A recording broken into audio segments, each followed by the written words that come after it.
That Coach Institute live, and we're going chaotic today. Yes. Chaos reigns. Are you chaotic neutral or chaotic? Chaotic good. Chaotic good. Mhm. Anyway, Do you build? that's for all the D&D nerds out there. That was for all the D&D nerds. So before we start, Anthony, why don't you tell people what they should do? Oh, you should like, subscribe, share, comment, especially comment. We love interacting with our guests and answering your questions regarding the lives. We answer every single person's comments, no matter what. How chaotic it is. And yeah, this wraps up part 4 of our productivity series for January. Before we talked about productive procrastination, productive complaining, productive something else, I forgot. Play. Productive play, and now we're talking about productive chaos and how our coaching clients can utilize chaos in their lives for some productive end or means. So, to get us started, what is chaos to you guys? What's a little bit of chaos in your life? I don't know. Today for me seemed a little chaotic. It's just having too much to do, and I don't know. Maybe my focus gets less. Chaos feels like overwhelm to me. Yeah. I think chaos and overwhelm are linked. Like when I got a lot of things going on and not, when it's just like, when it feels like this, that is what to me bit with chaos. Chaos is rarely underwhelming, I guess, in my opinion. So sometimes, go ahead. Oh, I was gonna just say, Kayla, I for some reason thought of like maybe a messy house is underwhelming and chaotic. It's kind of just left there to its own device, and you'll get to it whenever. But I think mostly we're talking about the kind of chaos that like overwhelms and oppresses and scares a lot of people. Brian Mitchell said chaos also feels like a lot or like a lack of stillness and silence. Yeah, it's probably the complete opposite of that. Yeah, I would agree with that. No meditative mind there. Go ahead, Jen. Yeah, so internal chaos, it sounds like. And then we also have potential external chaos. Like Anthony, you were saying, my house could be a mess, but I could be calm and peaceful and serene. Yeah. Which is not typical, but it could happen. I'm sure there's people out there who don't mind just existing in chaos when it's not really a priority of them. Brooke raises her hand. I can do that. I can exist in chaos. I absolutely can. But I'm fully capable of it. When people refer to chaos, it's sort of a negative connotation. It's a real disorder in a person's emotions regarding chaos, and it's probably something that should be avoided, or it scares people, or even like the fear of future chaos is enough for people to like try to be orderly and neat and organized. Like myself, I try to preempt chaos by being orderly with some things. You can't see the rest of my house right now, but it is a little chaotic, so I'm failing in that regard. Jerome, what is chaos to you? I think you guys got it. I would say personally, I kind of correlate with anxiety being induced. If I'm getting anxious, I feel like that is the start of chaos. I'm starting on that road to chaos. So I think I correlate anxiety being induced and chaos very, very closely. But there's so many different ways that chaos can occur. It's really hard, I think, to give one specific example that I think covers it generally. There's a bunch of different scenarios I can imagine where chaos could happen. I want to throw in a key word I think is good for the concept of chaos. It's also confusion. Where if you live in a messy house, it might be completely disordered, but you might not be confused as to where everything is. Like you might know in your head everything has its place. Sometimes the organization can't find anything.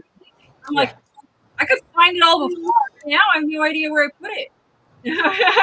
Whereas if you're a third party going to Brooke's house, you might see chaos because it's confusing to you and it's disordered. Picking on Brooke a little bit, but Jerome, just you don't have to There we type go. this. Ask it in real life. I'm curious. What is that called? I know there's like a term for it. Organized madness. Yeah, I just had it in my head because I was going to bring it up, and now because you asked, I cannot think of it. I would say that's I was gonna organized madness or organized chaos is probably something akin to complexity. Mm-hmm. Something that is seemingly chaotic or just difficult to understand, but there is sort of rules underlying it. You just need to take the time to learn the rules, and then it becomes less chaotic. Just Where it go where there's appears a bunch to be. a bunch of kids hanging out in a park. Organized chaos. That's what it's called. That reminds me of my dad. He'll get upset at my mom for cleaning. If he's got his little organized chaos going on or organized madness. Touch my organized chaos. Don't you dare. She puts everything in order. Well, quote unquote, the general, I guess, closer to the general definition of in order. But he thinks it's out of order now. It's, this is his madness. So I think we're preempting the conversation a little bit to like the productive parts of chaos. We got to stick to just the chaotic parts of chaos. So what in our clients, I guess as coaches, why do they fear chaos or why are their lives so chaotic? I don't know. I would even say, I would like to talk about maybe it's something we talk about later, how we can deliberately utilize chaos. Like, because I firmly believe that utilizing it is something that when introduced in the right situation can generate creativity and cause people to think about outside of the box. And I feel like it can be a tool when used correctly. I think it can be a fantastic tool. I think of brainstorming sessions that we used to have, and you get in there in the brainstorming sessions and you get the technical folk who are like there and they're very like rule based. They're like, we gotta, that's not, and then when I would be, no, that we can't, we're not bringing that here. This in here is anything. We're not asking how, we're asking what. And like, we're not asking why, we are going to just get creative and just say, okay, if we want to go to the moon, wearing polka dot costumes, dress, anything. But the idea is it creates this sort of freedom. Like it gives you that it, I guess, alleviates you of rules. So that then you can get creative and start to think outside of the box and start to think beyond what you know. Yeah, I mean, in that sense, people are often stifled by their habits or the rules that they just go on with. People who are clients for coaching, they might have an issue with the rules they've been following for so long have really gotten them nowhere. And this can be, your personal life. This could be part of your business. There needs to be some sort of change that happens to the habits or the rules for any sort of growth to happen. And that is what is called disruption. It was just down below quickly, but that's what most people would call a disruption. Not like a distraction or an interruption, because that is like maybe a speed bump in an already established process. We're talking about a total change in the way you think about doing something. And for example, a recent and probably overstated example that we're all familiar with is COVID-19. That was a major disruption in people's lives. And we didn't return to the old normal. We adapted to a new normal in a lot of ways. I would have probably never imagined working a remote job before COVID. Now, I'm probably never not going to work a remote job. That wasn't even a thought before COVID-19 happened. And now there's a new way that people live their lives because of that disruption and chaos. So Yeah. one With- example of how disruption is beneficial. Yeah, I want to say with that kind of sticking to the whole concept of COVID-19 disrupting our normal lives. I would say for me personally, they've got. I think a lot of us, I think, are a little bit more cleanly after COVID-19 having happened. I didn't used to use hand sanitizer as often as I do now, but now after I open my car door, I'm using hand sanitizer. After I use a water fountain or something like that, So that I think is a productive instance where disruption goes ahead and again creates that productivity and makes things better. There was a quote in one of the papers, papers, like we were sitting there reading the papers. Those Okay, days so are gone. That's total disruption. I went really old school for a second. And it said, the quote was, "Disrupt yourself or someone else will." And I thought that was so interesting to think about in terms of like, if you're not preparing and disrupting in your own life and you get stagnant and stale and stuck, someone else, something else is going to come in, and that disruption that is caused by someone else is going to be very chaotic versus potentially more of like a engineered chaos that you can use and create momentum with and creativity. I took a course. I mean, disruption is kind of like a big buzzword and things like that. I took a course at Harvard Business Online called it was something disruption. Oh, I forget what it was. You mentioned it before, I think. What? I feel like you've mentioned it before. Yeah, and the entire course was about disruption and utilizing disruption and how because you hear about these disruptors. Ultimately, Google was a disruptor when they first came around, and how like there are all of these companies that end up coming in and in little ways innovating, and doing that will shake established businesses, and often sometimes to the point that they're gone. Like we don't see AOL anymore, we don't see these things, boo, bye-bye.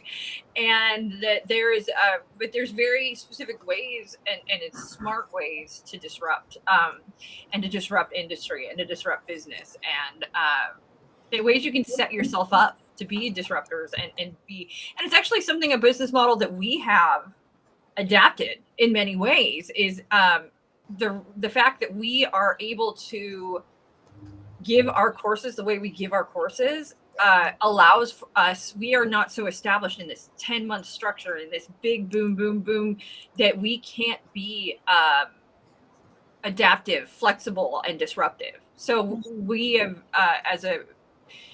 the way we present our product allows for us to be, as a company, disruptors, which is kind of awesome. So we can withstand chaos a bit more than I guess the other companies because of it, because we're so modularized in a way, and our classes, they happen in 3 days, and certified as life coach. Still the same content as the other things, it just happens in a shorter time, which gives us more flexibility in chaotic situations compared to the competition. We're tooting our own horn at this point. It is, but I mean, truthfully, companies that are virtual, in many ways, are able to withstand chaos a little bit better because there isn't this. If you have people all over the world and in California, we've got a storm coming. Let's say Jen, in Georgia, we've got a storm coming through. There's a tornado. Well, Jen may just be out for that day, but we've got people all over the country, everywhere else, so they're able to be there and fill in, and boom, boom, boom. So it's there's these benefits that allow us to withstand chaotic things like that are out of our control, and that is truly, I mean, weather is truly something that is chaos and out of our control in many ways. And little things like this that we have done and allow flexibility. And I think that as we say this, I think that is a big part of being successful in chaos, is being able to flex and bend. You think about in California, we have earthquakes, and because of that, our sky rises have to have flexibility. I think even in New York, they have to have flexibility. The sky rises, they do this, but if they didn't do this, they would crumble. So it's same with trees. They have to be able to bend in the winds, or they break. And so a big part of success in chaos, because when you think about chaos, you think about that motion, you think about things flying around you, and what's going to do better? Somebody that's able to move in and around, or somebody that's standing rigid. And I think that chaos is thriving at chaos. Flexibility is very important. I don't want to get too morbid, and this is also probably Morbid? How did we get morbid all of a sudden? Morbid.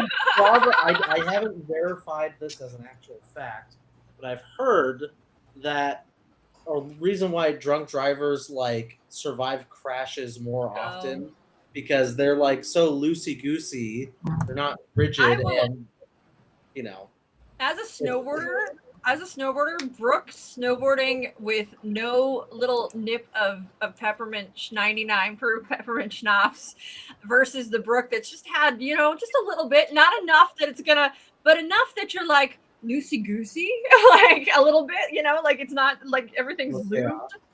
I was such a better snowboarder. Like it's such a different, and it's like, it just takes that rigidness off a bit, and then it's like, woo.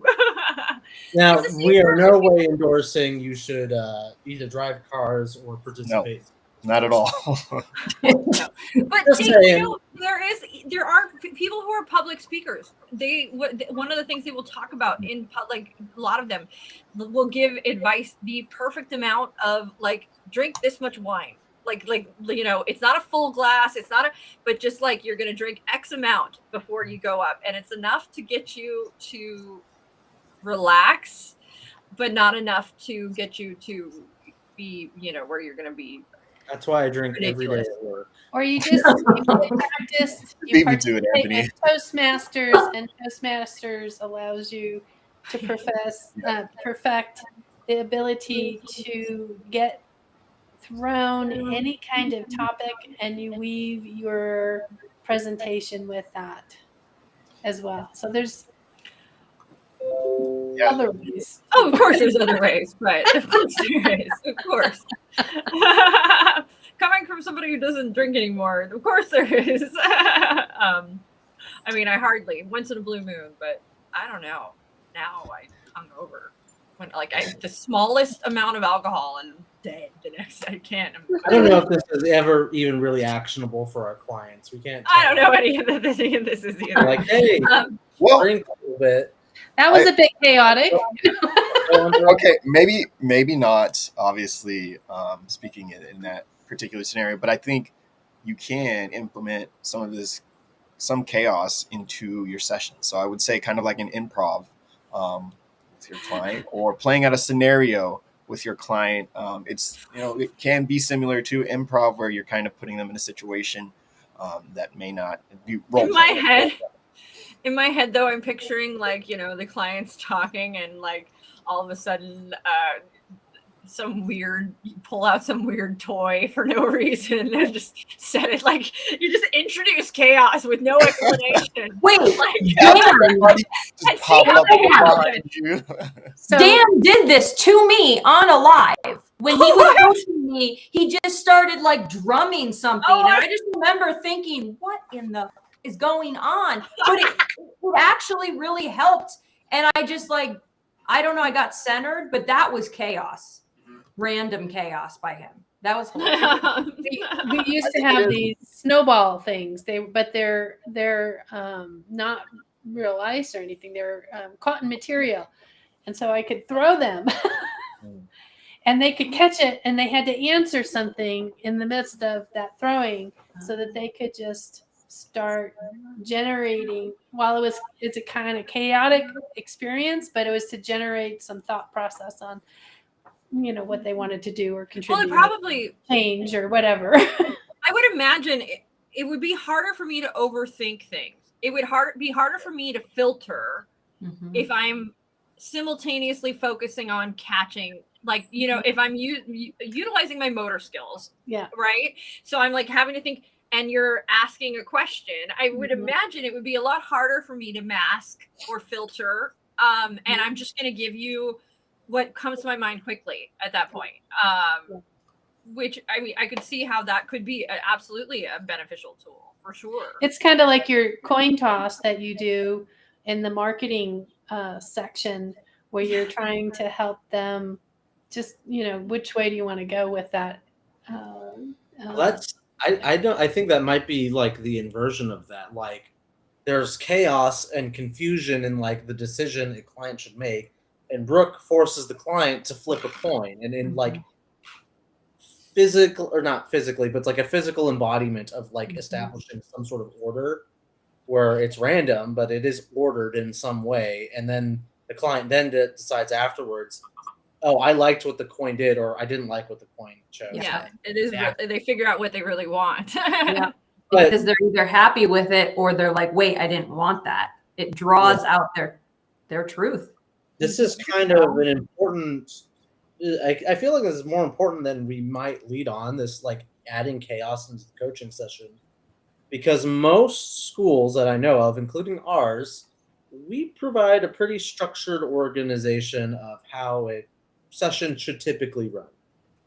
With our Go Learn model, you got your greeting and the establishing a contract, the exploration, and then the closing. And it's all neatly in an hour, and it's good. It's a good product that we can teach people because everyone's getting the same sort of standard ICF approved education. But it's kind of harder to teach coaches how to be chaotic. Absolutely. I don't know if it's sharing this. I think that what we do in many ways. One of the things that happens in it's so critical in our courses, and so critical when we train our people, is that we want them to be able to encourage interactivity, encourage feedback, and encourage student participation. And truthfully, we have zero control over what those students are going to say or do. And so we are inviting chaos. But we are doing it in a very structured format. We're doing it, of course, we set some rules, we set some boundaries, set some safety, but we ask people to open up, we ask people to share. And what happens is we have trained our coaches to be able to maneuver and volley through whatever comes at them and bring it back to whatever it is we're teaching, which we get sometimes some weird, crazy off the wall things, and we gotta but that's because we've got this basis of training that they're experienced. They know what to do in those situations. So I think that by virtue of us allowing for that interactivity, coaching in those sessions, even in the breakout sessions, it's creative between two people. Like, we have no control over what happens in those, but that's real life right there. We give them some structure to work in, but they really are also, that's where that magic happens, is that anything can come out. But I also think it's critical.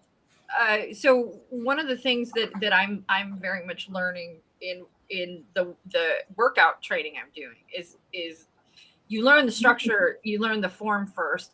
Once you have that down, you have the freedom to be creative, right? And know that you're doing it in a way that is helpful and good. Like, I think I think that that's really important, is to know what your structure is, know the bounds within your working, and get really comfortable. And once you have that, we give you Go Learn, but maybe it's go effing learn at some point, because you've worked out a little bit that we're, you know what I mean? You don't have to be held to the structure. I think that there's something very beautiful about first knowing the rules and then knowing how to break them in a way that is productive. Yeah. I would say that's one of the main differences for coaching 101 and 102. 101 is that foundation. We say it all the time. But then 102, and this is maybe a quick little plug. So if you haven't taken 102, maybe consider it. But 102, you get whenever anyone calls into the office, I'll speak to them and let them know 102 is a lot more creative. The facilitator, they're going to be playing around a little bit more. You have the ability to kind of flex in different spaces and play around, kind of like what Brooke was mentioning, because you have that foundation already learned. Really, that I think in the long run, it makes you, once you get those parameters, like y'all are saying. Oh, the y'all came out. The idea is to be adaptable, which is what that chaos is, adaptable to what's going to work with that client within the given structure. I mean, there's lots of I can think of many different ways that we were playing around with the idea of throwing that snowball. Why did we do that? I don't know. It was just fun. And it allowed for the client to get creative with what they were wanting to accomplish. There's other times the complete opposite was necessary. I had to not ask any questions, not ask anything, and just let the person figure out their brainstorming, and all I did was write things down. So there's that complete opposite of chaos where they had to organize their thoughts and get them out. So we're sort of talking about introducing, I guess, a little freedom, right? I feel like this is a little bit freedom, and as somebody who's non-linear too, I think you have to address a little bit the concept of linear versus non-linear thinkers, because I imagine there are moments as coaches that people feel like they have chaotic clients, like clients that are all over the place. Clients that appear to be like, and not focused. Or how do we manage that as a coach for the coach on their end when you feel like maybe you're experiencing a client that feels chaotic and feels all over the place? So I might say, especially if you're a newer coach, that's the place where you take notes and keep track of what they're sharing with you, because when you do present back, you're going to want to ask what the links are between the different presentations, because that interaction typically has something built on the other thing that they mentioned, and that's built on something else that they mentioned, and their frame of reference and way of thinking has got to go down that path. And while if you are the linear coach, your job is still to keep track with the nonlinear person creatively disclosing to you what it is that they're trying to share. Just keep track. Ask them. Brooke, you have professed that you're nonlinear. How does it work for you when you get coached? I confuse and annoy coaches.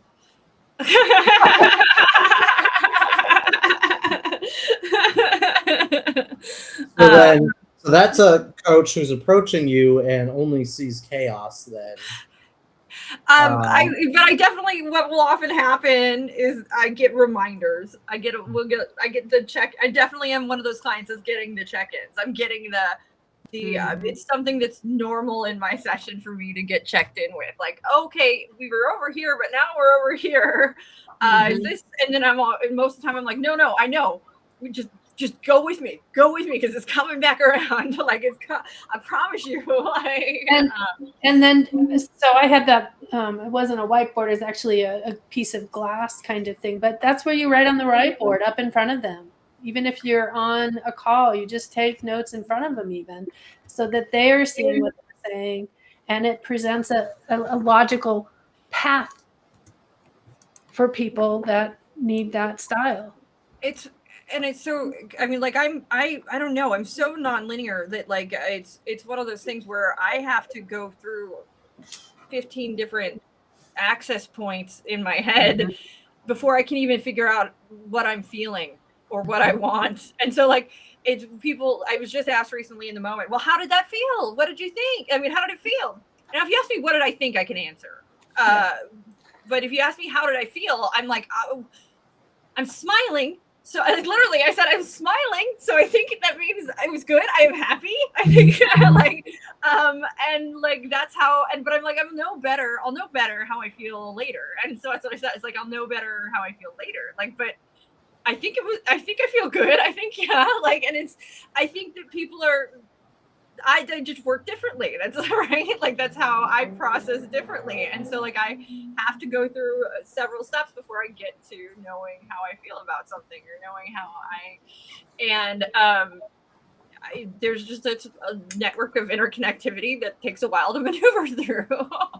So I can be chaotic in a session too. The question that always kind of reels me back though is how is this connected to what you started with? There's always something that I'm missing, and that question always gives me the space to go, oh my God. There's always something incredible there. Mm-hmm. That's really what's cool. That's an awesome question too, is how is this connected to, because maybe it's something that is appearing chaos. Maybe it appears that they're jumping, but there's a reason they got there. Yeah. And you would be remiss to just dismiss it as chaos. Yes. Like, oh, I didn't mean to do that. Can you say that 5 times fast? Dismiss. But to just dismiss it as chaos, to just presume that somebody's mind is jumping from here to here and there's not a path between the two. So I think that is a good coach, the coach that asks about the path and doesn't just assume that client's jumping around for no reason. I mean, the clients who do have that issue are probably not needing coaching. They might need some other services. Are you saying I need therapy? Is that what you're? Well, no, I'd say if literally if that is the case, the person's mind has like 2 or 3 or 4 or 5 topics that are just not connected. I mean, the people you experience in life probably aren't looking for coaching. But it's safe to the assumption then underneath that, it's safe to assume every client you come across, there are connections and they are. Oh, you're saying like the ones that are they're genuinely like disconnected, genuinely disassociated. I'm talking about the genuinely disconnected. About like true disassociation. Okay. Yeah, that's why it's probably we talked about. You're killing me, Anthony. Yeah, I know. But we talked about assumptions in a couple past lives a while ago. That is probably a safe assumption for past lives.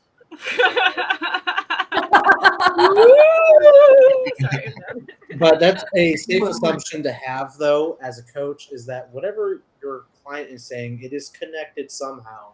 Yeah. And it's not going to be apparent to you because what is inside the client's mind might be totally understandable. You, as a coach, totally, opaque. So you got to ask those questions. How is this connected to what you were saying earlier? How does this connect to your overarching goal? And the client will usually enlighten you, and then work can be done. And the coach that is presuming that their client is just being chaotic, what are we doing when we think that? We're judging. We're making a judgment. I don't think that because I just need to pay attention. I don't go, oh, this person's I don't even, it doesn't cross my mind. I think I've been around because I tend to be more linear with how I operate, but I am around a lot of people who are nonlinear, and I think I've adapted pretty well into following what they're saying, and when I'm unclear, and to know that I'm unclear. It's not that they're unclear. They're very well clear. It's I'm unclear. And sometimes I'll even ask, that reflection, I'm hearing this. Is it important for me to know what the bridge is between the two of them? Because sometimes it's not really important. It's what they're doing is sharing the information so they get underneath to the next level of what they really want to work on. So it depends as well. Do you guys ever notice sometimes the client will actually go off in a completely different direction, and that is what the bigger awareness is that surfaces? And it was almost like what they started the coaching session with was something they thought they should focus on, and that other thing kind of comes in and just boom blows it up. And then the should focus on goes out the door at that point. Yeah. Absolutely. I love those calls. And that's freedom, though, right? That's free. Like, we're allowing them freedom. I don't know why, and maybe it's something in me, and maybe it's because, deep down in me, I have a rebel that loves rules, simultaneously loves rules and structure, but also loves the idea of being able to make my own rules and structure, but still have rules and structure. But because that's my brain, but I want them to be my own. And so, like, the moment I feel trapped, it's a thing, and then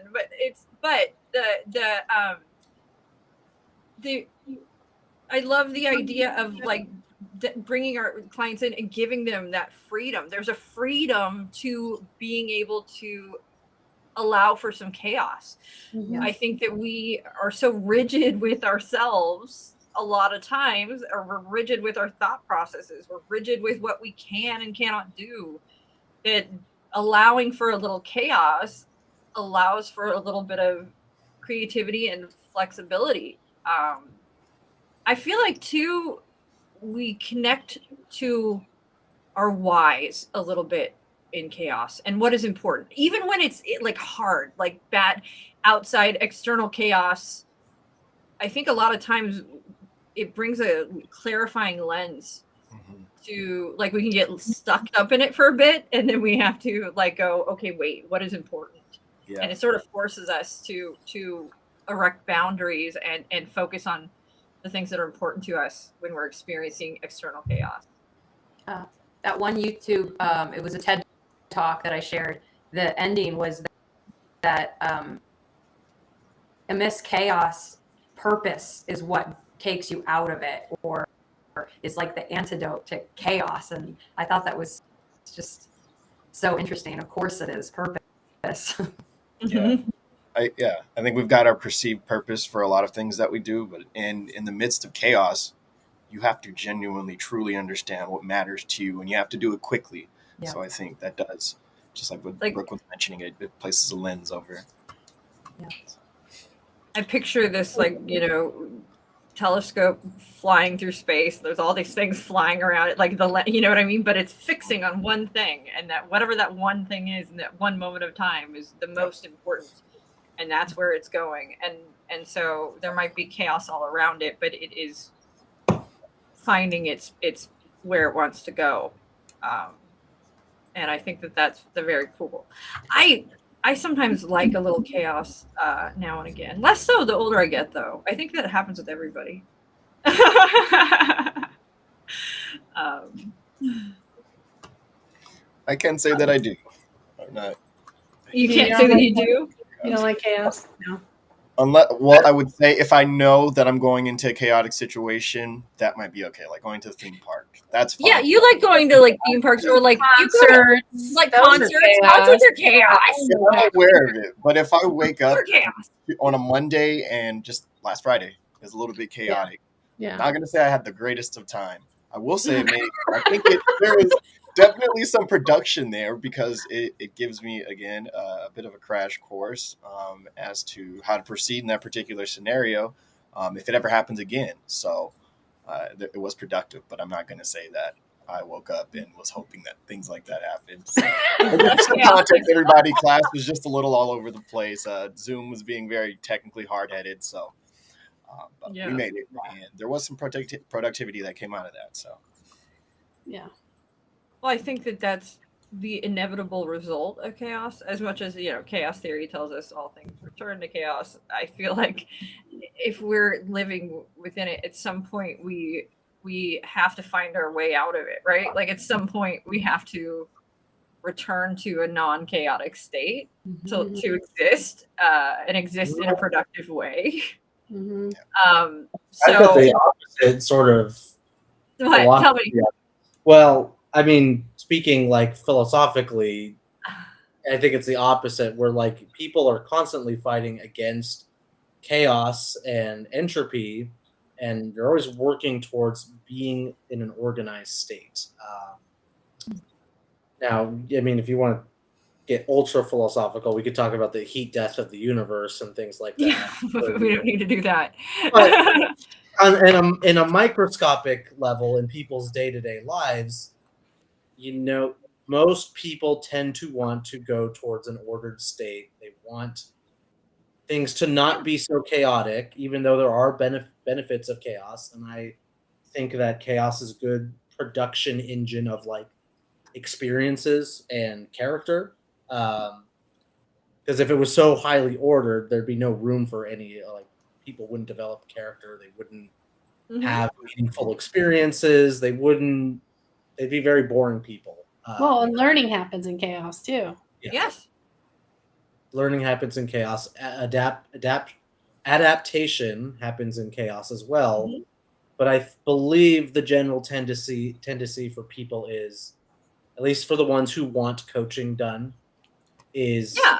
a movement towards order, a movement towards productivity, and away from chaos. And That's, I mean, entropy and- essentially what I was saying, that we might have these like chaotic moments, but we are always trying to we have to return to a productive space, right? We have to start if we want to be healthy, functioning human beings that are able to work in a society, you know what I mean, in any social construct of other existing human beings. We have to learn how to thrive in it, and that learning to thrive comes from understanding rules and structure and being able to utilize them to our benefit.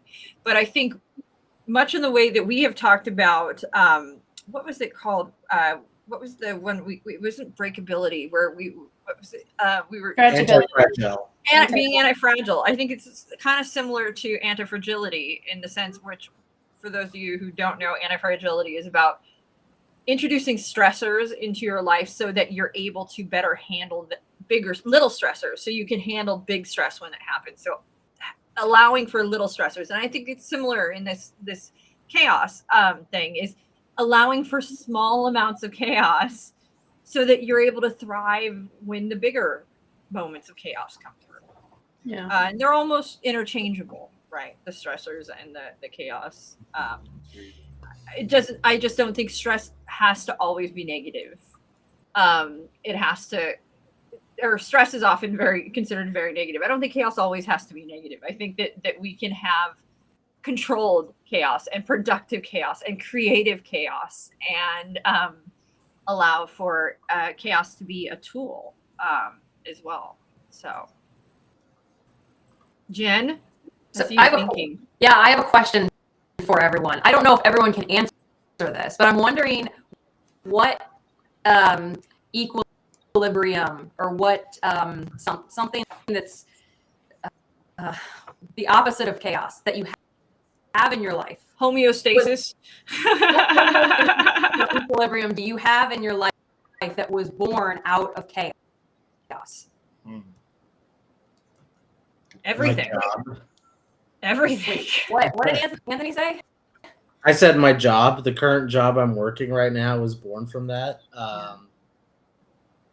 From COVID-19, but also from me just like disregarding. This is a bit of I'm outing myself a little bit, but just disregarding like school and university as like a structured way to go about my life, and just taking the first opportunity that came by in terms of career and then building something off of that. So probably some would probably advise against that move, and say, go get your degree and go to school and finish everything, blah, blah, blah, blah, and then start applying for jobs. But I didn't do that. I took a risk and a chance, and then made the opportunity work, with the help of some people as well. But that is probably where I'm at right now, is born from chaos. What about you guys? I could say, in a sense, maybe the people that I care about around me, they're not necessarily bred out of chaos, but the selection of those people is bred out of chaos, because I know who I don't want to be around. That's not going to bring me muse. That's not going to give me my equilibrium. So I think, in a sense, having gone through maybe some friendships or some relationships that weren't necessarily something that I completely enjoyed, wasn't good for me, taught me how to select the people that I actually care about and that actually do belong in my life. So I guess that's one big one for me. I have like a question. Like, well, it's interesting because this can get philosophical fast. But like the is randomness the same as chaos? No. And what? No. Okay. Yeah.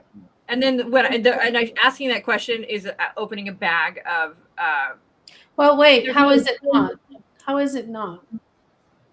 Well, that's opening the bag of worms. I know I'm opening a bag of worms. I'm doing Brooke a favor by just answering the question with my interpretation, which is no, and I will not justify it in any way. Because I think chaos can have randomness. What about yes? But can randomness be chaos, but chaos can be something other than random? Would that work? Yeah. Yeah. I think you can induce chaos onto somebody. Nope. And that's No random. further Okay. explanation. All right. Yes or no. Oh my God. That's a good one.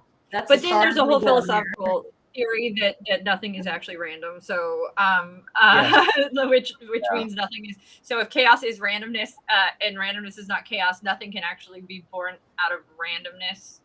Anyways.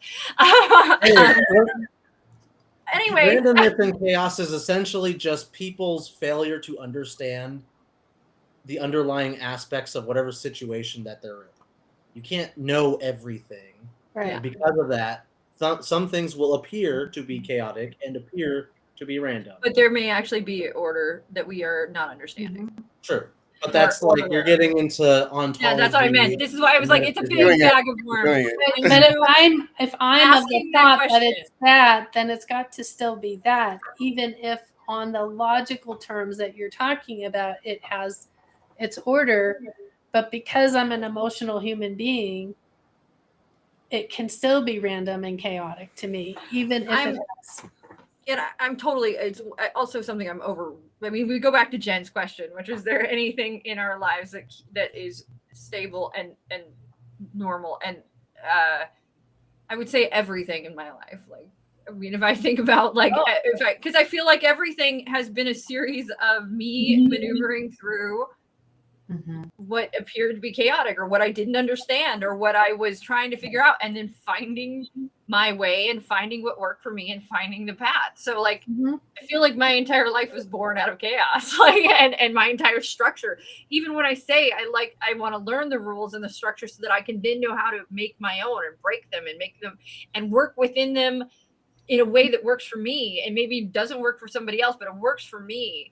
And that to me is me maneuvering through chaos and finding my own structure and then holding on to it because that's what brings me my balance and knows I'm okay and it keeps me sane. It keeps me but I feel like, I mean, my entire life.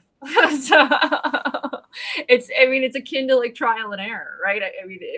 I feel like everything I've done in life has been, well, let's test this out, see if it works. And then if it doesn't, I'm never doing that again. And then and then on to the next thing, a series of trial and error or hypotheses and experimentation. So, which is kind of why I asked that randomness and chaos question, but I'll just go back to it.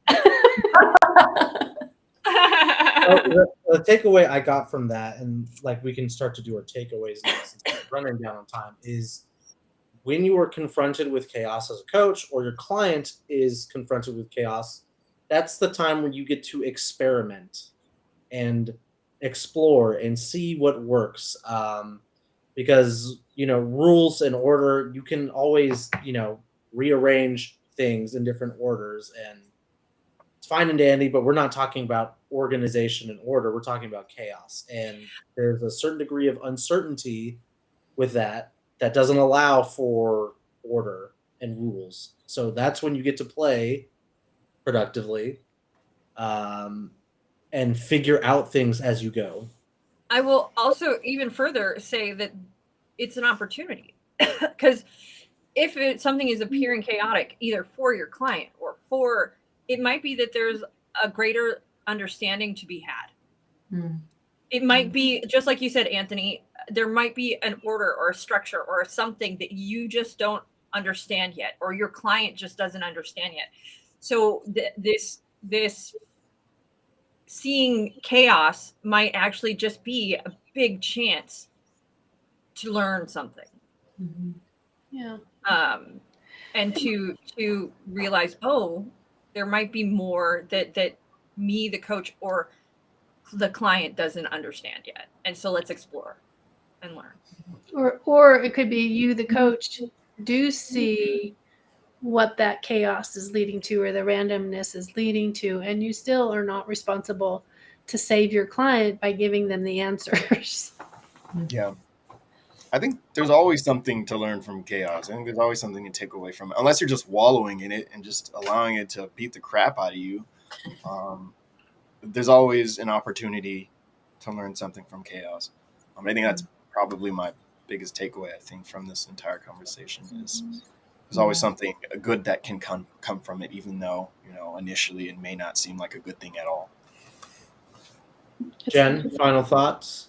I think my biggest takeaway is that as a coach, if your client seems chaotic to you, you are potentially judging them. That could be their way of processing, and just to hold that space for them and help them connect the dots and allow them to have that process. Don't try to box them in and make them follow a rigid model or formula. Let them enjoy what they can learn from the chaos that only you are probably giving them the space to express. And also, can we please introduce an off-menu go effing learn that only will only be able to be revealed when requested, upon request. On request and for an extra $500. What does the F stand for? Or is It's go FN. We did an F and an N. Oh, funny. Somebody's going to take this really seriously and show something. Right. I'll create it. I will get my little AI assistant to create go F and learn, and we'll see. Oh my gosh. That We've should gone off the deep end. that should wrap it up today for our little chaotic live on Productive Chaos.